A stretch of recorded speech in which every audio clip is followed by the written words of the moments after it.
Compañía de 4 de nuestros habituales analistas, 4 periodistas: Elena Manzano, Carmen Torres, Dani Cela y Marta Carrasco. Los 4 se incorporan en tan solo unos instantes a la entrevista que comenzamos en estos momentos con el presidente nacional de Vox, a quien agradecemos especialmente que nos acompañe aquí en el plató de Acento Andaluz. Santiago Abascal, buenas noches. Muy buenas noches. Muchísimas gracias por hacer un hueco en su apretada agenda y venir aquí a Andalucía, acompañarnos aquí en nuestro plató. Y lo primero que quiero preguntarle, antes de conocer qué es Vox, el mensaje que usted quiere trasladar, es preguntarle por la huelga educativa que hoy recorre toda España. ¿Qué opinión tiene sobre ese mensaje que se está lanzando para derogar de inmediato la LOMCE?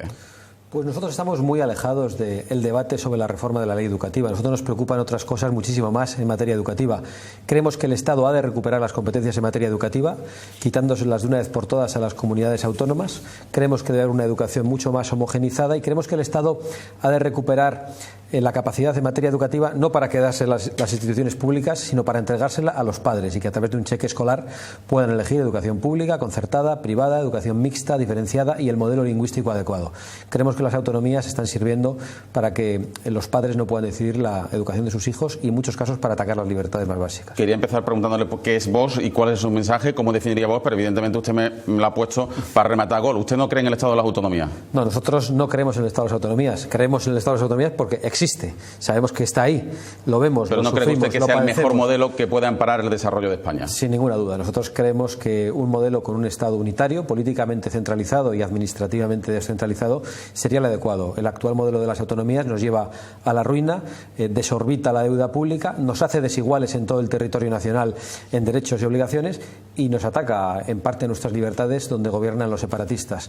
Creemos además que multiplica por 17 las posibilidades de corrupción, que es muy costoso y que no lo podemos permitir. Y eso no significa estar en contra de la pluralidad cultural y lingüística de España, que es una gran riqueza para todos nosotros, pero no necesitamos 17 parlamentos para garantizar esa pluralidad. El ejemplo es que las autonomías gobernadas por los separatistas en el País Vasco y Cataluña son netamente centralistas. Quieren convertir a la provincia de Álava en Guipúzcoa cuando son muy diferentes. En una el 98% de los ciudadanos son castellano parlantes de cuna. En Álava, en Guipúzcoa el euskera se habla mucho más y sin embargo no se puede estudiar en español en toda la comunidad autónoma vasca.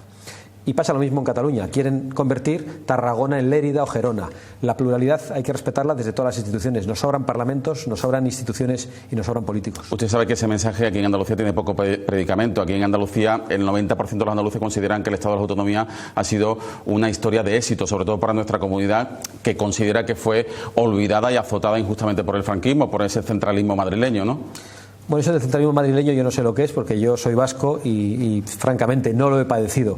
Pero a nosotros no nos preocupa lo que digan las encuestas que hacen en muchos casos los políticos, que dice la gente. Desconfiamos muchísimo de eso y además no vamos diciendo cosas distintas en función del territorio que pisamos. Decimos lo mismo en toda España. Es posible que nuestro mensaje sea más compartido en algún sitio de Castilla o en Valencia o en Galicia o en Asturias, no lo sé. Pero nosotros no vamos eligiendo el mensaje en función de la provincia o de la ciudad que visitemos. Decimos lo mismo en toda España y no engañamos a nadie. Y por otro lado, yo estoy convencido de que hay muchos más andaluces que creen que el Estado de las Autonomías ha sido un fracaso. Yo he planteado una posición de mucha fuerza, muy distinta, una propuesta muy distinta a la que hay en la actualidad, pero nos parece que sería un buen camino empezar a recuperar algunas competencias como en materia de educación y en materia de sanidad. ¿No cree usted que la gestión cercana al ciudadano multiplica las posibilidades de éxito y de atención? Bueno, de hecho, lo he dicho que la descentralización administrativa es la vía, no la descentralización política. Nos sobran los parlamentos, pero creemos en el municipalismo, creemos en los ayuntamientos. Por lo tanto, nos parece que España puede organizarse con el Estado, con las provincias que habían funcionado bien durante 150 años sin arruinarnos, hasta que han llegado las autonomías a ponerlo todo patas arriba, y con los municipios. O sea, ¿usted abogaría por recuperar los antiguos gobiernos civiles en vez de las subdelegaciones actuales? Lo de las subdelegaciones y gobiernos civiles es una cuestión puramente nominal. Lo que funcionaban eran las diputaciones. En algunos sitios eran diputaciones forales, en otros provinciales. O sea, no suprimimos diputaciones, como por ejemplo pide Ciudadanos. No, nosotros pensamos que los que proponen suprimir diputaciones están atacando, por un lado, el chocolate del loro y además lo hacen atacando al débil. Las diputaciones eran esenciales y son esenciales para dar servicios a los ayuntamientos pequeños que en muchas ocasiones no podían valerse por los recursos propios. Tenían una función centralizadora dentro de la provincia para ayudar a aquellas zonas más desfavorecidas.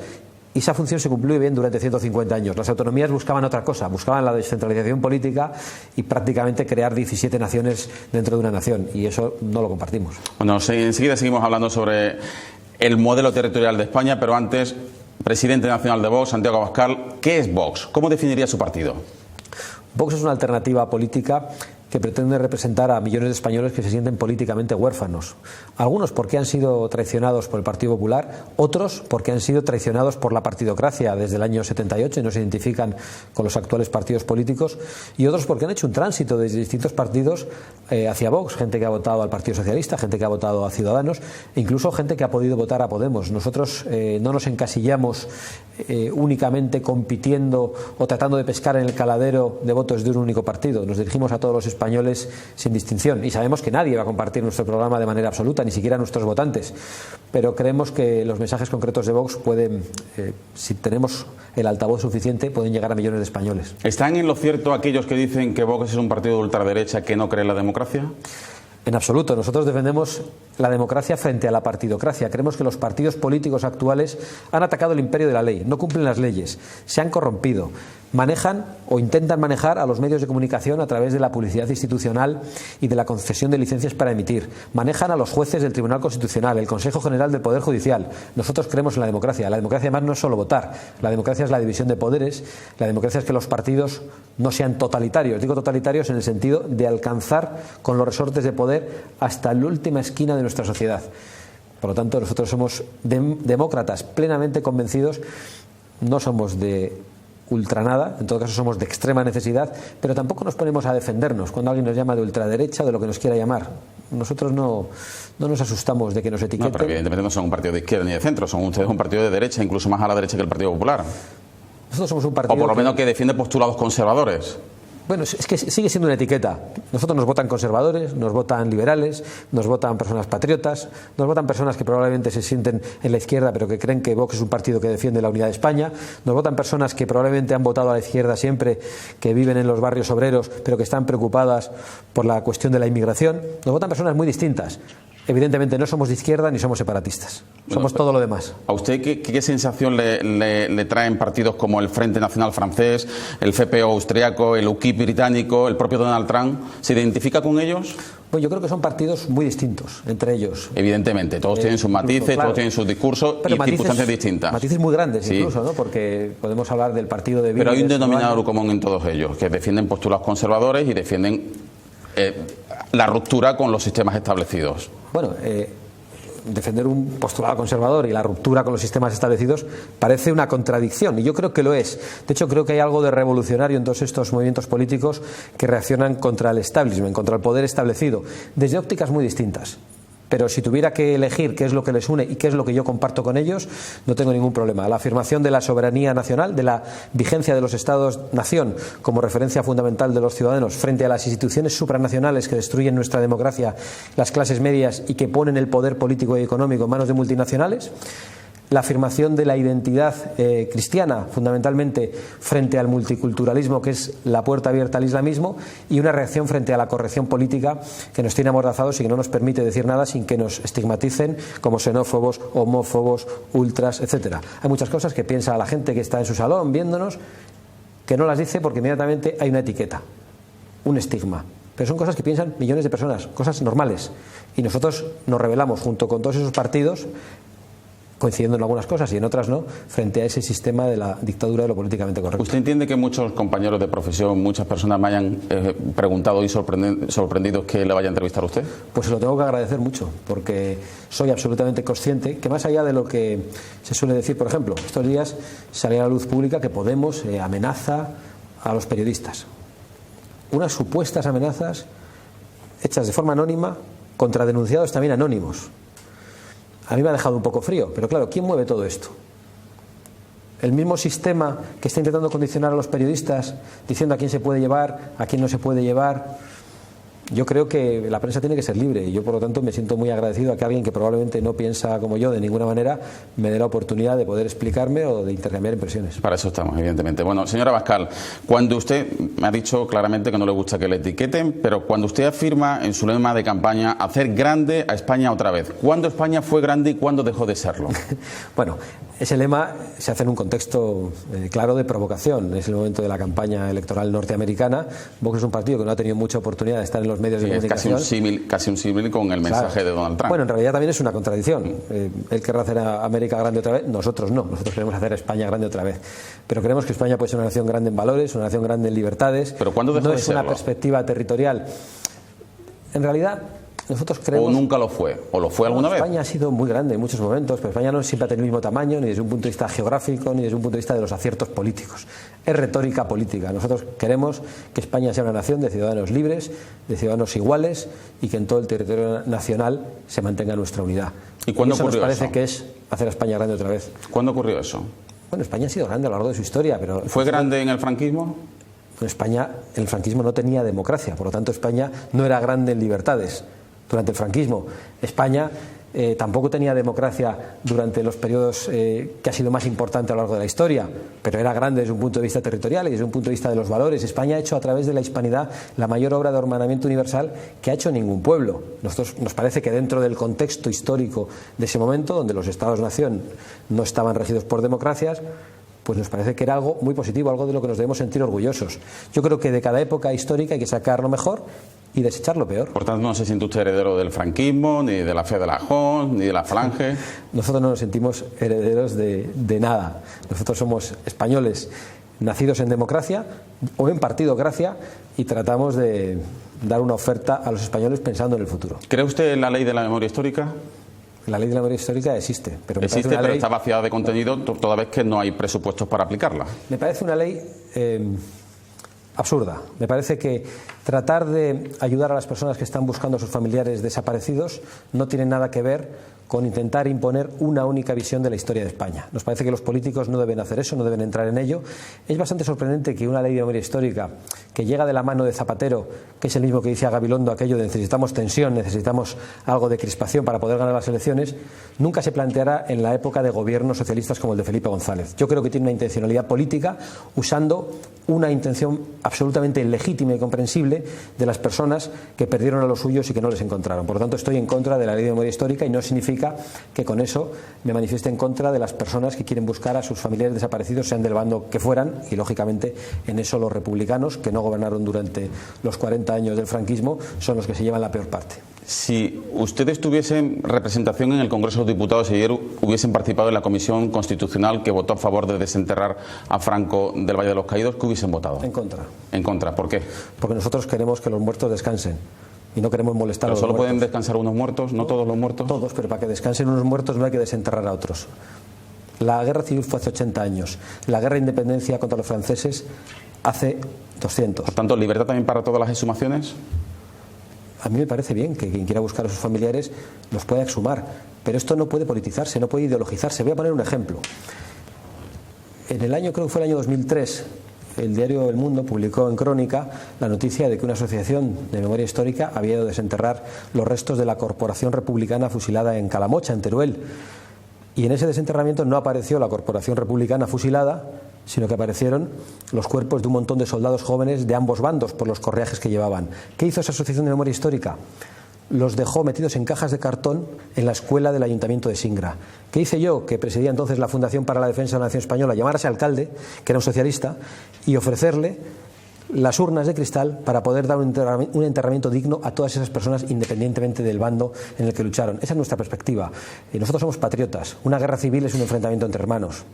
Por lo tanto, no podemos entender que nadie quiera desenterrar muertos para volver a enfrentarse, para volver a echar los muertos encima de nadie. Le prometo que lo estoy escuchando atentamente para intentar entenderle. Ahora le voy a preguntar si no cree usted que el Valle de los Caídos y otro tipo de emblemas del franquismo pueden herir sensibilidades al bando perdedor. ¿Pero quién es el bando perdedor en estos momentos? Usted le llama hermanos, pero evidentemente hubo muchísimos republicanos, claro, que perdieron a familias, vieron destrozadas, y al igual evidentemente que los nacionales. Esto está claro. Pero no se podría transformar ese tipo de monumentos o de emblemas en monumentos en favor de la unidad, en fin, reconvertirlo de alguna manera. A mí eso me parece muy bien. ¿No sería la mejor manera de enterrar las dos Españas? A mí me parece muy bien enterrar la idea de las dos Españas y de cualquier enfrentamiento fratricida. Me parece muy bien que el Valle de los Caídos pueda ser un emblema patriótico de unidad entre los españoles, no solo de unidad territorial, sino de unidad social. Pero me parece que para eso no es necesario desenterrar a nadie. que el Valle de los Caídos pueda ofender a alguien del bando perdedor. Hay familias que son del bando perdedor y del bando ganador, como explicaba en su editorial. Yo creo que esa lectura ya no se puede hacer. Esto ha sido hace 80 años. Francamente, nosotros no vemos en eso un problema. Creemos que hay una intencionalidad política. ¿No ha sido un problema que mucha gente haya muerto sin ver a sus padres o a sus hermanos dónde se enterraron? Absolutamente, porque yo mismo he planteado que esas personas tienen derecho a intentar que esas personas sean desenterradas y buscar esos restos. Bueno, cambiamos de asunto. ¿Usted cree que el Brexit es una buena noticia para Gran Bretaña? Pues lo desconozco, pero lo han considerado así los británicos. Y a mí me sorprende mucho que los principales anglófilos españoles y personas muy admiradoras del modelo político británico de repente nos digan que los británicos no saben qué es lo que están haciendo. Todos aquellos que nos han dicho que desde posiciones quizá muy liberales que el Reino Unido era la referencia, que era el modelo a tomar, de repente nos dice que el Reino Unido está absolutamente equivocado. Yo respeto la soberanía de los británicos. Tras el Brexit, ¿qué futuro cree usted que le espera a Gibraltar si Gran Bretaña deja de ser un Estado miembro de la Unión Europea? Bueno, yo creo que el Brexit no va a jugar un papel esencial en eso. Yo creo que el papel esencial lo va a jugar la fortaleza o la debilidad de los gobiernos españoles. Y yo soy partidario del cierre de la verja de Gibraltar.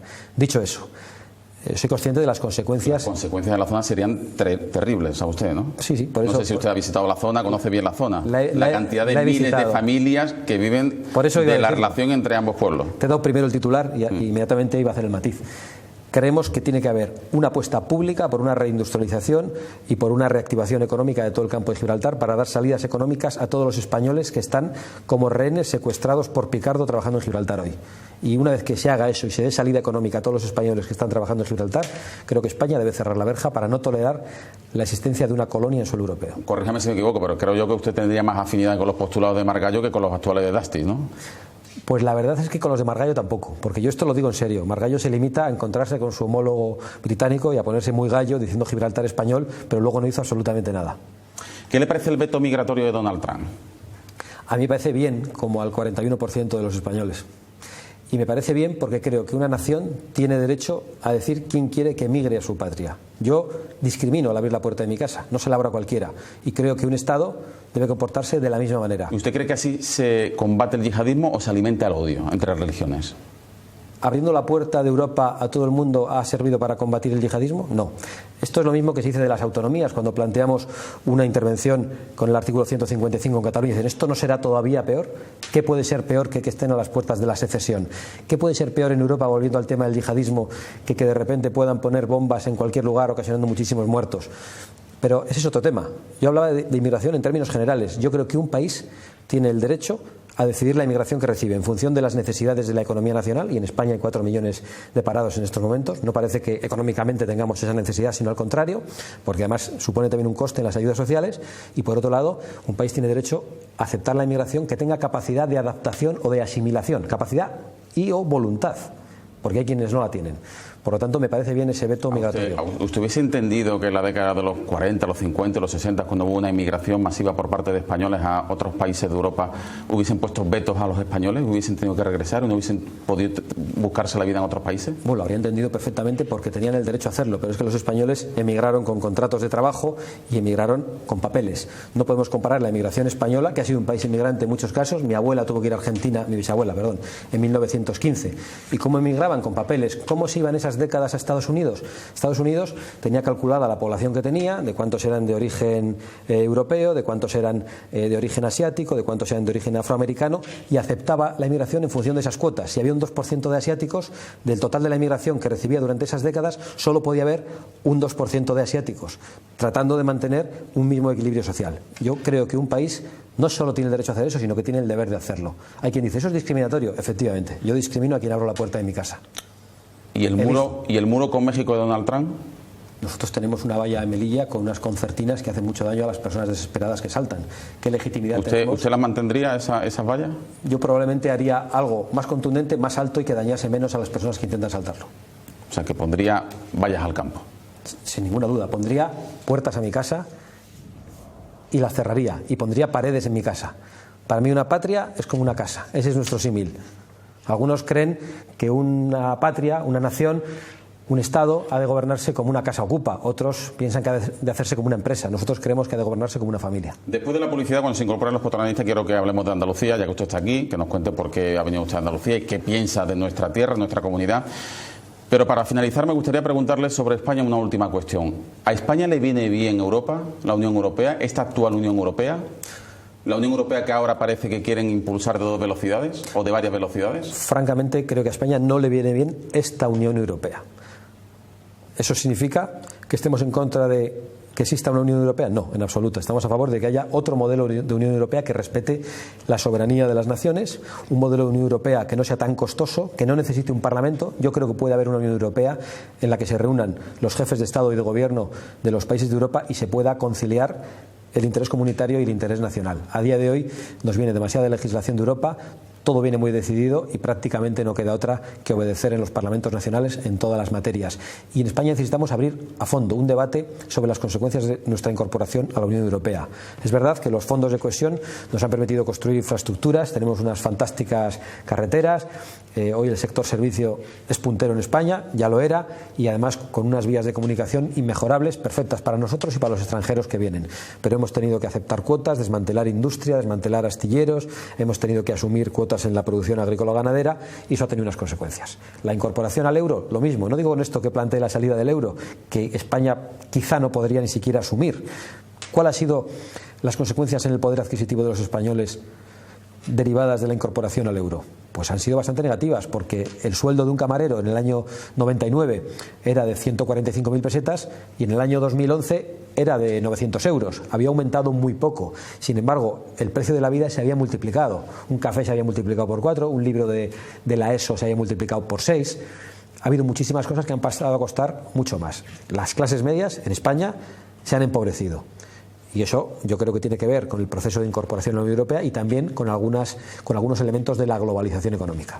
Están ustedes viendo y escuchando a Santiago Abascal, que es el presidente nacional de Vox. Está hoy en el plató de Acento Andaluz para trasladar el mensaje de esta formación política. Hacemos una pausa obligada para la publicidad, 5 minutos y ya se incorporan los 4 analistas, los 4 periodistas que van a seguir entrevistando aquí al señor Abascal en Acento Andaluz, en Onda Luz Televisión.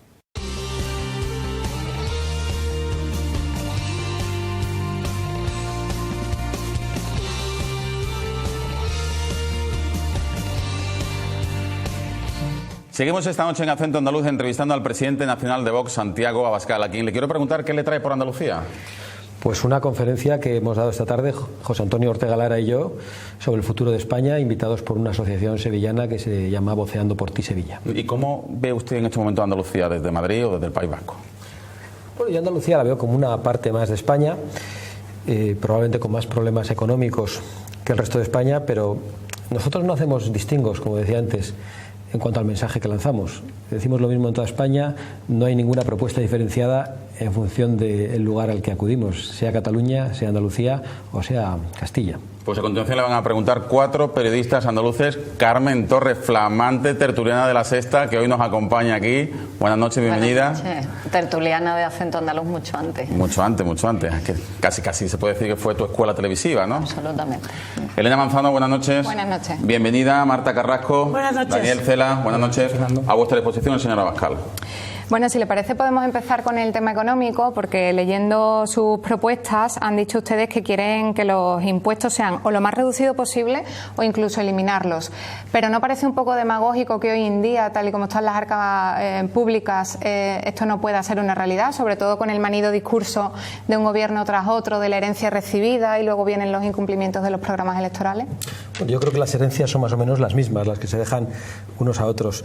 Pero para nosotros no hay contradicción ni hay demagogia en esa posición, porque nos creemos, desde una perspectiva de filosofía económica determinada, que una rebaja fiscal implica un beneficio a la actividad económica y, por lo tanto, en el medio o largo plazo, una mayor recaudación fiscal. Por eso nuestra propuesta es muy arriesgada en el abordaje a la baja de todos los impuestos, desde el IRPF a los impuestos indirectos y con la eliminación de algunos impuestos injustos como el impuesto de sucesiones. Y es verdad que eso no se puede hacer sin un gran recorte inmediato de los gastos del Estado, y nosotros creemos que atacando el gasto político de las autonomías eso se puede conseguir. Claro, pero el plantear ese discurso del recorte de las autonomías y de las competencias es también un poco peligroso en el sentido de que no es populista, ¿no? No es aceptado, o sea... No es popular. Sí, popular. Es curioso, ¿no? Porque a veces nos llaman populistas y en otras ocasiones nos dicen que decimos cosas que no cree nadie. Pero aquello que decimos no lo elegimos en función del número de personas que lo apoyan, en función del porcentaje que vemos en las encuestas. En ese sentido, quizás seamos el partido menos populista, pero por poner las encuestas encima de la mesa, hay un 30% de españoles que piensan, según el Centro de Investigaciones Sociológicas, que el Estado de las Autonomías ha fracasado, que el Estado de las Autonomías ha de ser recortado, devolviendo competencias al Estado, o incluso eliminado. Un 30 o un 28%. ¿De que la gente aceptaría la centralización otra vez de políticas que ahora mismo están cedidas a las autonomías? Yo estoy convencido de que mucha gente lo aceptaría. Después de tantos años del bipartidismo y de partidos que han defendido precisamente lo contrario. Es que yo creo que cada vez más españoles identifican las autonomías con la corrupción y las autonomías con el partidismo, con la partidocracia, con algo de lo que se benefician los partidos. Quizá muchos españoles no conozcan de verdad datos que antes poníamos encima de la mesa, por ejemplo el hecho de que las políticas sanitarias públicas en manos de las autonomías cuesten exactamente el doble, un poco más, que en manos del Estado. Sobre todo eso tenemos que debatir. A nosotros nos parece que la pluralidad de España es una riqueza, pero no justifica la existencia de 17 parlamentos ni un modelo de Estado económicamente insostenible. Ha dicho usted que su discurso a veces lo consideran populista, otras veces poco popular. ¿Se creen que hay una nueva ventana de oportunidad para Vox con los cambios sociológicos, ese auge de los populismos de forma internacional? ¿Y cuáles serían sus objetivos políticos?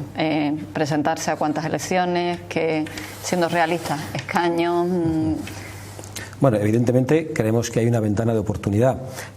Creemos que el discurso ha tenido oportunidad y es aceptado por una parte significativa de la población española hace tiempo. No hemos tenido quizá la relevancia o la imagen de potencia suficiente para que muchas personas que piensen como nosotros nos hayan podido votar. Y en ese sentido Podemos ha jugado un papel determinante en el apoyo a un Rajoy que había traicionado a su electorado. Se ha utilizado el voto del miedo, un supuesto sorpaso al Partido Socialista, incluso algunos tertulianos recuerdo que hablaban de que podía ganar Podemos las pasadas elecciones, y eso ha sido un catalizador en el voto Mariano Rajoy y a nosotros nos ha perjudicado. Pero sí, creemos que tenemos una oportunidad, creemos que los cambios en la política internacional, en Norteamérica y en Europa, nos benefician, y nuestro objetivo es presentarnos a todas las elecciones, pero aquellas en las que creemos que tenemos más posibilidades son las elecciones europeas del año 2019. Hay que recordar que nos quedamos a 1.500 votos de tener representación en las pasadas elecciones europeas, y creemos que si somos capaces de demostrar entonces que podemos tener representación, habrá muchos españoles que se giren hacia nosotros y nos puedan apoyar. Un poco el camino que hizo también Podemos, que empezó y dio la sorpresa en las europeas, y ya a partir de ahí, digamos que esa es su principal meta, ¿no? Para Podemos y UPyD, es decir, incluso en otros países de Europa eso ha ocurrido también, que algunos partidos que no han conseguido triunfar en las elecciones nacionales, ha pasado en Francia de alguna manera. El Frente Nacional en Francia solo tiene 2 diputados, y sin embargo tiene un importante grupo en el Parlamento Europeo porque fue el partido más votado en Francia. ¿Usted reformaría la ley electoral española, que tampoco pabulada a las pequeñas formaciones? Sí, reformaríamos la ley electoral cambiando el modelo por completo, precisamente para quitar control a los partidos y para que hubiera una cercanía entre representantes y representados, para mejorar nuestra democracia. Apostamos por un sistema uninominal de circunscripciones pequeñas, inferiores a la provincia, que solo elijan un diputado. Sería algo similar al modelo anglosajón. ¿Comarcal? Sí, podría ser comarcal en función de la población. Habría que definir el mapa, pero entendemos que allí podría presentarse gente incluso al margen de los partidos políticos, y que eso haría que haya una dación de cuentas muchísimo más clara. ¿Y cómo casa ese modelo electoral tan descentralizado que usted nos está dibujando aquí con un modelo de organización territorial tan centralista? Bueno, porque en realidad nosotros planteamos 350 diputados elegidos así y 150 más adicionales en una lista nacional única, y también planteamos la supresión del Senado. Entonces creemos que debería haber una sola Cámara con 500 diputados, 150 elegidos de esa manera y los otros 350 de la otra. Esa es nuestra propuesta concreta. Sabemos que para esto hacen falta grandes reformas, pero esa es nuestra vocación, una reforma de la ley electoral en ese sentido y una reforma de la ley de partidos también para obligarles a comportarse democráticamente de manera. No son demasiados diputados esa propuesta, porque le recuerdo a usted que en España hay más cargos públicos que en Alemania, y por ejemplo usted propone una composición nueva de las Cortes suprimiendo el Senado, que incluso con esa propuesta supera con mucho, por ejemplo, ejemplo, la Cámara de Representantes en Alemania, ¿no? Y entonces, eso por un lado. Y por otro lado, quería preguntarle si no es una contradicción que usted defiende unos postulados antiautonómicos y, sin embargo, se presenta con candidatos a la presidencia de la Junta de Andalucía. Vale. Yo quería las dos cuestiones. Empiezo por la anterior. Evidentemente pueden parecer mucho 500 diputados en lugar de 350, pero las Cortes Generales están compuestas por el Congreso y el Senado. Si sumamos ambos, hay 650 miembros en las Cortes Generales. Nosotros planteamos que haya 500 y además estamos planteando a largo plazo un proceso de reversión del Estado de las autonomías y que no haya parlamentos autonómicos, con lo cual el ahorro de diputados y políticos en España que nosotros planteamos no lo propone ningún partido. Algunos ven como una contradicción que nos presentemos a elecciones autonómicas porque planteamos el fin del Estado de las autonomías. Para nosotros no hay ninguna contradicción, somos demócratas y tenemos la obligación de concurrir a las elecciones y trabajar desde dentro para reformarlas. Y mientras las autonomías existan, los parlamentos existan, nosotros tenemos que respetar el sistema democrático, el imperio de la ley y actuar en consecuencia, pero de verdad no hay contradicción y además no engañamos a nadie. Nuestro objetivo es entrar dentro de estas instituciones para defender los intereses de los ciudadanos mientras existan y para plantear su cierre. Sí, yo quería saber, señora Abascal, algunos de los principios, de los postulados que usted plantea se asemejan mucho a lo que dicen otras formaciones políticas. Algunos, digamos, a la línea más dura del Partido Popular. Hay ideas de las que ha hablado UPyD, otras de Ciudadanos. No sé si Vox nace porque el PP se queda corto en determinadas áreas. Si es así, me gustaría saber dónde cree usted que el Partido Popular no llega o no satisface a una parte del electorado conservador. Y después, creo que ustedes sí han hecho intentos de unirse a otras formaciones políticas, ¿no? Y no ha salido. Quería saber también por qué ha sido. Bueno, nosotros no surgimos como una decisión del Partido Popular. Hay personas que hemos militado en el Partido Popular y para el cual el Partido Popular de Mariano Rajoy se convirtió en absolutamente insatisfactorio por muchas razones, pero en Vox hay personas en su fundación y entre su militancia y entre sus votantes que no han militado nunca en el Partido Popular. Nosotros no nos dirigimos a unos votantes en concreto, nos dirigimos a todos los españoles sin distinción que puedan compartir propuestas concretas que hace Vox. ¿En qué creo que el Partido Popular no satisface a su electorado? Pues yo francamente creo que en nada. Creo que Mariano Rajoy ha traicionado absolutamente todo lo que prometió cuando se presentó a las elecciones. Mariano Rajoy encabezó una legislatura de oposición durísima contra José Luis Rodríguez Zapatero en los primeros años de gobierno de Zapatero, y cuando ha llegado al gobierno ha asumido las posiciones de Zapatero en política antiterrorista, ha asumido las posiciones de Zapatero en materia económica, como manda Merkel, ha asumido las posiciones de Zapatero en toda la legislación ideológica que criticó en materia moral, de aborto, memoria histórica, alianza de civilizaciones, que ha sido más dotada durante el gobierno Rajoy que con Zapatero. Es decir, todo lo que Rajoy criticó en un clarísimo ejercicio de populismo ha sido traicionado en su gobierno, con lo cual yo creo que hoy Rajoy solo ofrece una cosa a sus electores, que no llegue Podemos. Pero tradicional se refiere porque cree que es demasiado blando. No es cuestión de blando, es poco auténtico, es falso. Plantea una cosa que no cumple.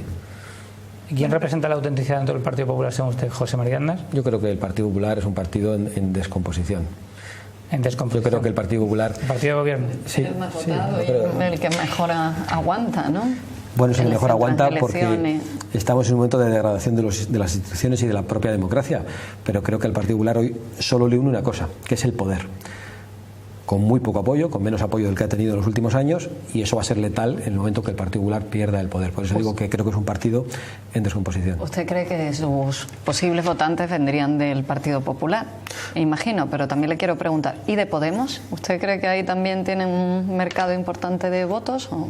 Y del Partido Socialista. Mira, el otro día una señora me paraba en la calle y me decía que nos había votado y que había votado a Zapatero. Ella está votando siempre al Partido Socialista. Y le digo, ¿pero hasta cuándo ha votado usted al Partido Socialista? Y dice, a Zapatero. Y yo arqueaba las cejas porque me costaba entenderlo. Y digo, ¿y usted por qué vota a Vox? Porque es el único partido que defiende la unidad de España. Esa fue la respuesta. A nosotros nos acerca gente muy distinta. Hace poco un chico venía a entrevistarme y me decía que su abuelo, que era de la UGT, era el que le hablaba de Vox y el que votaba a Vox.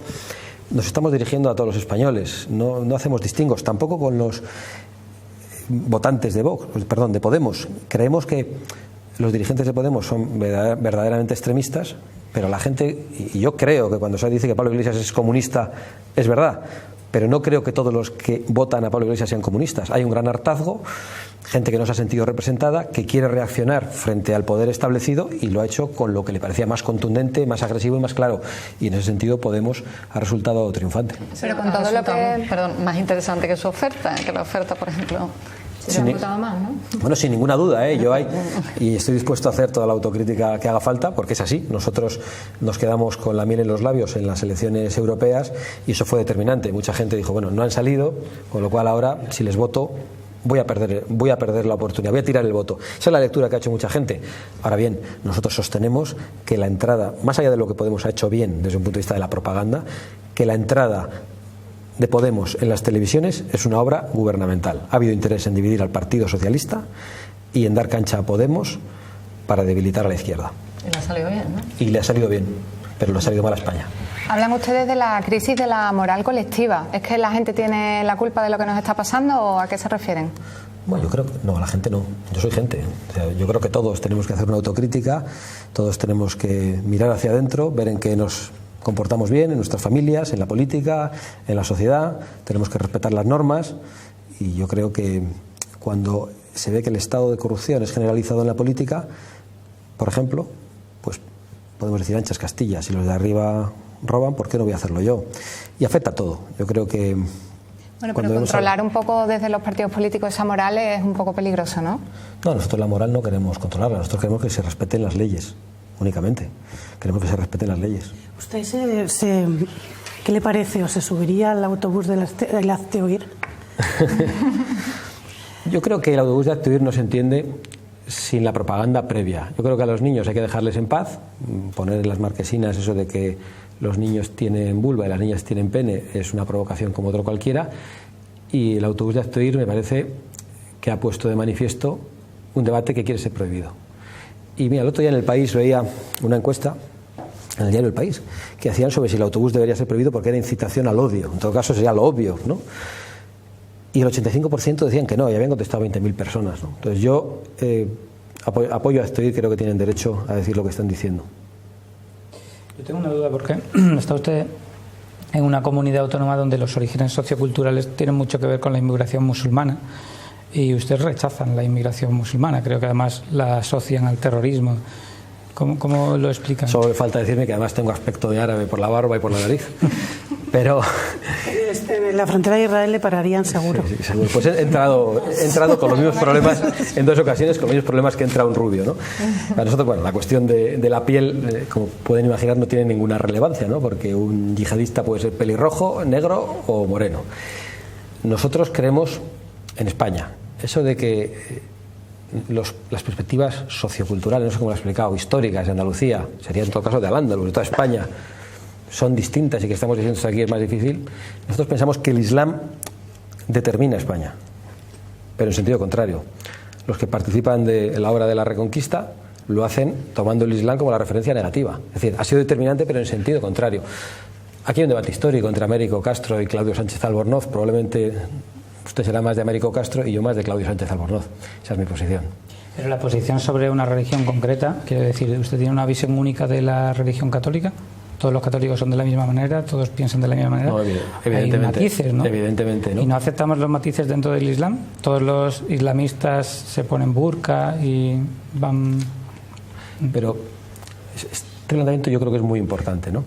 Porque aquellos que pensamos que el Islam hoy, más que una religión, es una ideología totalitaria excluyente, sabemos que a pesar de decir eso, hay musulmanes que no son rigoristas en la interpretación del Islam, que son personas excelentes que podrían convivir entre nosotros. O sea, yo ese matiz no tengo ningún inconveniente en hacerlo porque lo comparto, pero es que no hay católicos que cubran a las mujeres, no las permitan salir de casa, no hay católicos que se adosen bombas al cuerpo y que maten a los demás. El problema hoy es el Islam y hay una radicalización profunda en el mundo islámico y además hay una radicalización profunda impulsada por países con los que tenemos acuerdos, como Arabia Saudí, y yo creo que eso no es aceptable. El que quiera venir a vivir entre nosotros tiene que aceptar nuestras leyes, nuestras costumbres. No puede ser que la ley islámica se quiera imponer como ley civil. Y ya hay manifestaciones en el Reino Unido de personas que exigen la implantación de la ley islámica como ley civil. ¿Por qué? Porque el cristianismo, más allá de que la gente tenga fe o no tenga fe, acepta la separación entre Iglesia y Estado. Es más, es constitutivo. La idea de a Dios lo que es de Dios y a César lo que es del César. El Islam no acepta eso. Aquel musulmán que no sigue el Islam lo acepta. El musulmán que sigue el Islam no lo acepta. El musulmán que sigue la doctrina del Corán está en Arabia Saudí o en el Estado Islámico. ¿No es suficiente que acepten las reglas? Es decir, si están aquí, aceptan las reglas. Eso no es suficiente en vez de vetar o prohibir. Lo digo por lo que decía, que le parecía muy bien el veto migratorio en Estados Unidos.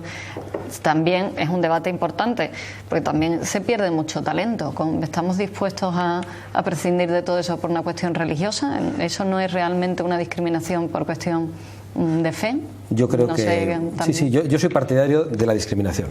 Yo soy partidario de abrir la puerta de mi país o la puerta de mi casa a aquel al que se la quiero abrir. Pero a mí me preocupa el talento de españoles que estamos perdiendo, que se están yendo al extranjero. El talento que están perdiendo los iraníes, los sirios y que nos traen aquí, pues es un talento que debería ser aprovechado en Irán o en Siria. Y yo desearía que incluso las personas...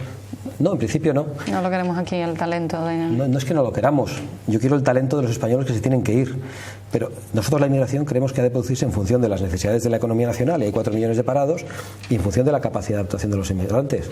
Esa es nuestra posición. Pero ¿no le parece que no admite comparación su casa con el país? Su casa es un espacio privado y es suya. El país es un espacio público, es de todos. ¿De todo el mundo o de todo el país? Bueno, todo el mundo tiene derecho a vivir y a tener un techo y a tener un trabajo y mientras, como dice mi compañera, acepten las normas y acaten las leyes. Y la convivencia. Mi casa es un espacio privado. Es que ha hecho usted antes la comparación, ha dicho yo no le abro la puerta. La voy a volver a hacer, la voy a volver a hacer. Me imagino. Mi casa es un espacio privado que me pertenece. Sí.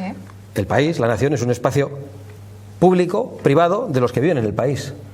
No todo el mundo, de todo el mundo, tiene derecho a vivir en un país. Ese es mi planteamiento. Creo que un gobierno tiene la responsabilidad de regular la inmigración y no dejarse llevar por la demagogia, que es por lo que se dejan llevar los dirigentes europeos. Pero los movimientos migratorios son democráticos, son legales. Democráticos no, serán reales. ¿Ilegales? Legales no, serán legales o ilegales. Serán legales si están regulados y serán ilegales si no están regulados. Si estamos hablando de la inmigración, en primer lugar, regular, y después abrir la puerta a regularizar la inmigración que no tiene... Yo he planteado legalizarlos. Pero el motivo de esa regulación es la religión. No. Porque en el caso de Trump son países islámicos que se supone... En el caso de Trump... Ni mexicanos, no hace falta. En el caso de Trump... fundamentalmente. ¿Usted está de acuerdo? Entonces está abogando, me ha dicho, por una discriminación, pero por motivos de fe, de religión. Por motivos de identidad. Y la identidad cultural y la posibilidad de respeto a nuestras leyes la determina, por desgracia, en gran medida la religión. ¿Y no le parece muy del pasado esa discriminación? Me parece que, por desgracia, tal y como se están poniendo las cosas, va a ser muy del presente. Entonces, ¿un islámico ateo no puede entrar en España? Un islámico ateo sería ahorcado en Arabia Saudita. No, pero los hay. Es que no es un islámico. En Francia hay gente originario de un país de árabe de Siria y son ateos, como judíos ateos. Pero yo no digo que no pueda entrar en España. No sé. Lo que digo es que la inmigración tiene que regularse para que sea legal y tiene que ser en función de las necesidades de la economía. ¿A quién podemos ayudar? ¿A quién podemos aceptar? ¿A quién podemos integrar?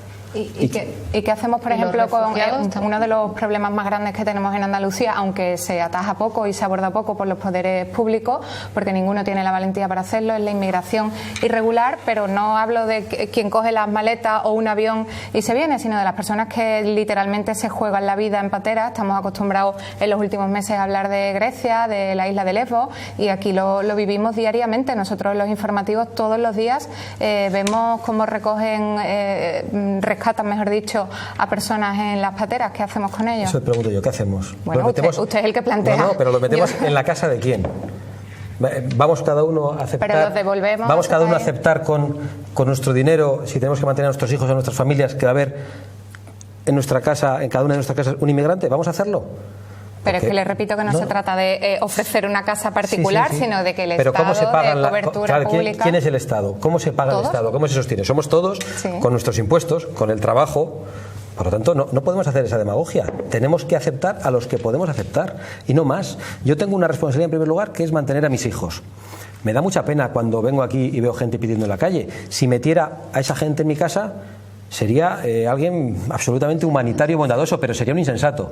El estado del bienestar se supone que es eso, ¿no? Solidaridad. No, el fin del estado de bienestar es precisamente la aceptación de la inmigración sin control. Calle, ¿no? Es que no se trata, volvemos a mezclar lo privado y lo público. Habla de civilización y de identidad. ese mensaje tan insolidario, ¿usted cree que va a calar y que de verdad van a conseguir?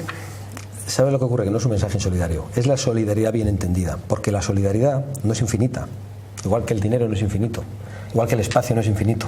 Por ejemplo, está hablando de la gente que está en la calle. Mi pregunta, ¿que el drama de los refugiados también cómo lo abordaría usted? Bueno, yo creo cerrando también las fronteras, no permitiendo que lleguen. Por supuesto, yo no permitiría que entren sin ningún tipo de control masas de personas que desconozco. La primera responsabilidad de un gobernante es garantizar la seguridad y la libertad de sus gobernados. Pero es que la alternativa es un campo prácticamente... Sí, y el campamento... Yo estoy visitando los campamentos de refugiados en Irak, que creo que no lo ha hecho ningún político español. Y los campamentos de refugiados que hay en Europa, habrá que proteger a los refugiados cristianos que están siendo atacados por los refugiados musulmanes. No tenemos más que leer las noticias en Alemania de que eso está pasando. ¿Podemos aceptar entre nosotros a los refugiados musulmanes que están atacando a los refugiados cristianos en los campos de Alemania? No. ¿Podemos aceptar entre nosotros, seguro que conocéis la imagen, en la frontera de Serbia, una mujer caminando con un niño de 2 años aquí, con otro de 4 años detrás y una niña de unos 6 años de la mano, descalza, lloviendo, en época de frío? Alrededor 4 hombres, con abrigos y aspectos militares, todos con botas y ni uno solo ayudándole. Yo ayudaría a esa señora y a esos niños, sin ninguna duda. A los otros no les dejaría entrar de ninguna de las maneras. No quiero en mi sociedad a 3 hombres que van al lado de una mujer arrastrando a 3 niños en ese estado, descalza, y que no la ayuden. No les quiero en mi sociedad. ¿Le tiene miedo al Islam, a la parte del Islam, a la cultura islámica? ¿Le tiene miedo personal? Yo no soy comunista. No, pero yo no me refiero a comunismo. Pero es importante, yo no soy comunista, yo no soy separatista. ¿Puedo criticar el separatismo? Sí. ¿Puedo criticar el comunismo? Sí. No soy musulmán, no me gusta la visión musulmana del mundo y del hombre. ¿Puedo criticar el Islam? Sí. Sin embargo, te llaman islamófobo, porque nos quieren amordazar. Y yo ejerzo mi libertad y digo, eso no me gusta, eso no, aquello tampoco, y esto sí. Le pregunto si le tiene miedo. Quiero decir, porque yo he leído que usted tiene licencia de armas, ¿no? Porque se protege, o sea, que tiene pistola.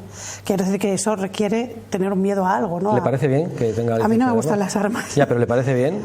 ¿Sabe por qué tengo licencia de armas? Usted mismo. Eso es una libertad de cada uno. No, no es una libertad de cada uno, no la puede llevar cualquiera. Por eso digo que usted estuvo amenazado durante muchos años, pero ya está acabado, afortunadamente, y ahora ya puede pasear por las calles con cierta tranquilidad, ¿no? ¿Eso piensa usted? O sea, usted, bueno, no lo sé, no ha habido otro atentado de ETA desde entonces, usted, ¿no? Pero usted sabe que ha habido políticos que han sido asesinados. Totalmente. Sabe que a determinados políticos, además en función de las cosas que decimos y de dónde estemos, si estamos solos, nos pueden patear por la calle.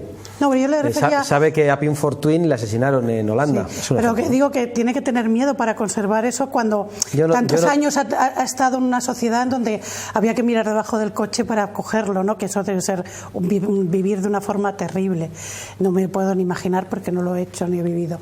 Pero quiero decir, algo le debe de quedar uno dentro, esa especie de temor para conservar la necesidad de protegerse, ¿no? No tengo miedo, tengo precaución y tengo hijos y tengo un deber con ellos y por lo tanto creo que mi obligación es protegerme. Pero no lo hago con miedo, yo no voy preocupado por la calle, no voy mirando para atrás con 1000 ojos. Sin más, trato de tener algunas precauciones. Pero de verdad, miedo no tengo. Yo tengo una duda cuando le ha planteado Carmen antes si usted discrimina por fe o por religión. Usted ha dicho que discrimina por identidad.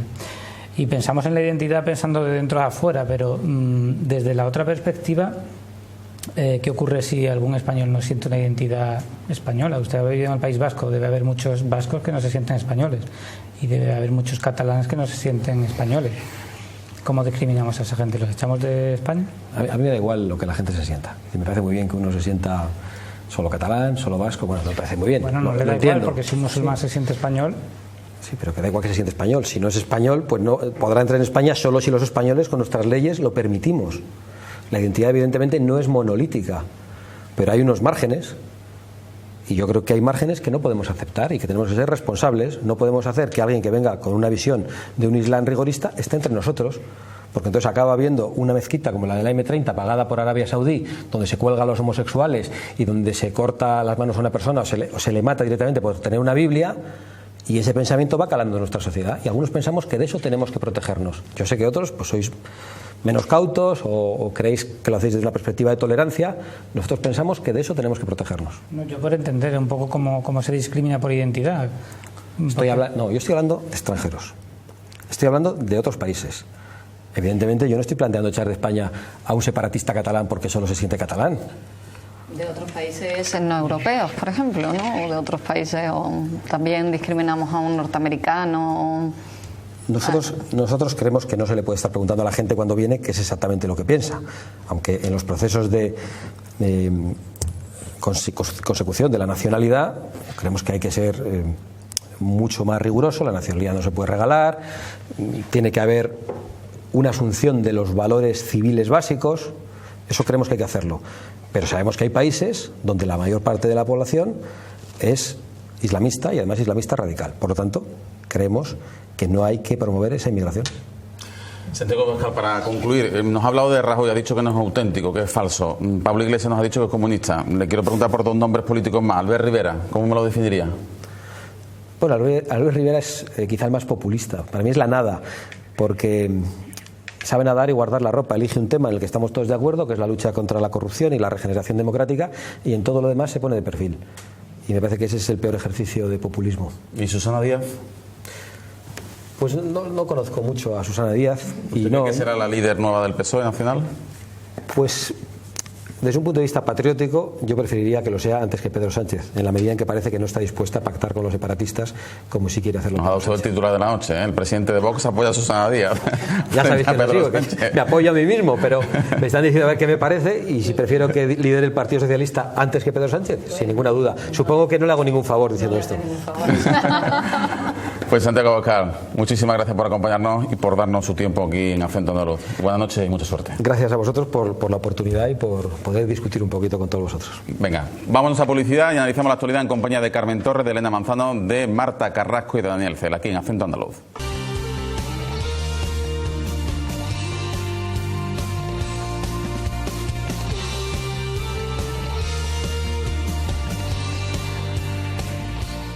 Tiempo ahora de tertulia, tiempo de análisis en compañía de Dani Cela, de Marta Carrasco, de Elena Manzano y de Carmen Torres. Antes de analizar la actualidad que pasa sin lugar a dudas por la huelga de la educación en España, os pido un titular de nuestro invitado esta noche, de Santiago Abascal, presidente nacional de Vox.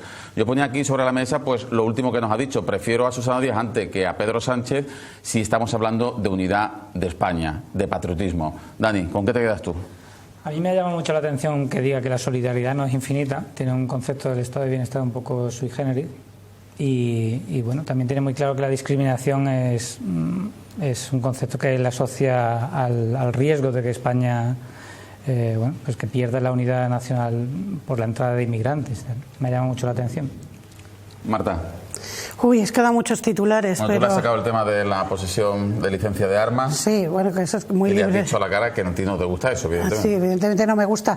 Pero por la anécdota voy a dejar a los compañeros que se ciñan más en el tema político, Carmen y Elena. Yo creo que cuando ha dicho eso de que yo apoyo el hazte oír, porque me parece muy bien que digan lo que tienen que decir, pues ya define un poco cuál es su sentir con respecto pues a la igualdad, al género, a la educación en igualdad y a todas esas cosas. Eso me parece. Bueno, conociendo el programa de Vox y cómo se han ido presentando estos últimos meses, no me ha sorprendido ninguna de sus respuestas, pero no por eso dejan de ser duras. Sobre todo a mí lo que me ha molestado muchísimo es que compare el país con su casa, y yo he tratado de hacerle ver que no se puede comparar un territorio privado. Lógicamente yo no voy a abrirle la puerta de mi casa a cualquiera, pero sí defiendo que pueda vivir en España quien lógicamente cumpla unas normas mínimas, no cerrárselas a nadie por cómo piense o por la religión que tenga, entre otras cosas, porque es que ese es uno de los artículos de la Constitución española, que no haya ningún tipo de discriminación ni por raza, ni por sexo, ni por religión, y eso es lo primero que él propone incumplir de puertas para afuera. Entonces me parece bastante contradictorio que quieras tener unas normas aquí y que no quieras que se cumplan para otras personas que puedan venir de fuera, pues como hemos hablado, igual que nosotros nos fuimos a Alemania hace 60 años, pues que ahora puedan venir quienes peor lo están pasando simplemente para buscar una vida mejor, no para hacer burradas ni cometer atentados, sino simplemente para no morir de hambre o no morir en una guerra. Es que me parece algo tan básico que me cuesta mucho trabajo entenderlo. Carmen, con el auge del Frente Nacional francés, el UKIP británico, Donald Trump, los austríacos, ¿crees que este tipo de corrientes pueden tener su predicamento en España? Esa es, yo creo, la gran cuestión, ¿no? La gran incógnita. Si ahora mismo de verdad se le abre una ventana de oportunidad en España a estos fenómenos que sí las están teniendo en otros países europeos. A mí me cuesta mucho trabajo creerlo y sí que estoy de acuerdo que ese tipo de radicalismo se ha frenado aquí mucho con Podemos. Podemos es un movimiento populista, pero no de ultraderecha, y también él hablaba del CIS. En el CIS, no recuerdo el dato exacto, pero la posición de personas en la ultraderecha se va reduciendo en las últimas encuestas. Entonces es muy minoritario y no es tendencia. Es como una especie de... A mí me sonaba un discurso muy bien construido, por cierto. O sea, es como... la Cámara lo quiere, por decirlo de alguna manera, pero me sonaba un discurso de intolerancia que es bastante insoportable en este momento. Es muy duro. Yo defiendo la discriminación. Con cierto ejercicio de melancolía, además. Absolutamente, pero aparte, ese ejercicio de intolerancia que ya te duele casi físicamente, ¿no? Entonces, lo que decía Carmen, que le ha dicho que defiende la discriminación y eso va incluso hasta contra los valores cristianos que por otro lado él ha propugnado. Y la solidaridad, ¿no? Y entonces a mí me molesta anímicamente y casi físicamente que alguien defienda la intolerancia en los tiempos en los que está muriendo gente de esa forma. A mí me llama la atención, más allá del contenido, de la dureza de su discurso. Estamos acostumbrados a ver políticos y a escuchar a políticos todos los días, y este hombre tiene una claridad expositiva impresionante. Pero eso es cierto. Tiene un discurso muy directo, tiene 4 ideas. En eso se parece un poco a Podemos. No creo que Podemos sea un partido simplista, ni este político tampoco lo sea, pero tienen la capacidad de exponer 3 ideas claras, machacarlas y creo que me da la impresión, y me da también cierto temor, que los tiempos políticos vayan en esa línea, ¿no? En machacarnos con 3 ideas. ¿Por qué no? Es una buena pregunta, ¿no? ¿Por qué en España no está funcionando la extrema derecha? Bueno, es que él es muy hábil al no encasillarse en la derecha. Es un partido político, y creo que Podemos hizo lo mismo en las elecciones. Claro, si se siente traicionado por el Partido Popular, porque el Partido Popular se ha acercado al PSOE, aunque él no lo quiera reconocer, en el espectro político él está a la derecha del Partido Popular. Otro favor que le ha hecho el PSOE también. Yo lo siento, pero aquí ahora pues no queremos etiquetas. Podemos tampoco la tiene, y nadie duda de que es un partido de izquierda. Además, el Partido de la Familia y Vida, el partido que se llama de la religión, Alternativa de la Española, nación, Alternativa Española, todo eso pidieron el voto para Vox. Es decir, clarísimamente está, y bueno, su apoyo a las extremas derechas europeas.